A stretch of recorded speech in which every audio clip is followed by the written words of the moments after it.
باګرام کې د جیټ الوتکو شتون حقیقي او که نقاشي جزئیاتو لپاره ویډیو تر پایه وګورئ. د باګرام هوایي ډګر کې جنگي جیټ الوتکې لیدل شوي دي.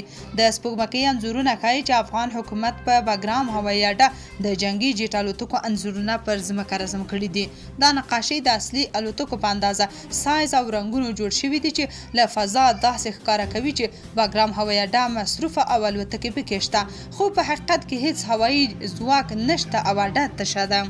د واشنگټن پوسټ د راپور له مخې د امریکا له وتلو وروسته افغانستان جنگي الوتکې نه لري او دا نقاشي یوازې له هوا د لیدونکو د غولولو لپاره شوي دي.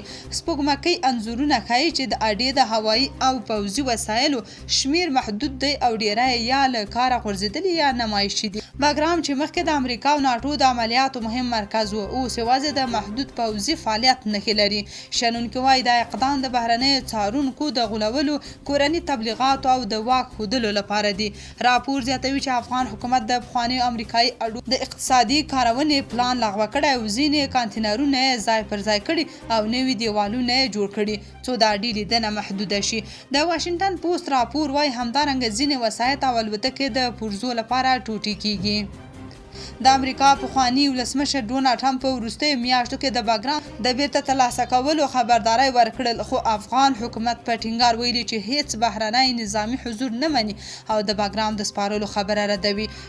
افغان طالبانو تر اوسه د واشنګټن پوسټ د وروستي راپور په اړه کوم غبرګون نه دی ښودلی. تاسو په دې اړه څه نظر لرئ؟ کومنټ کې شریک او چینل هم سبسکرایب کړئ.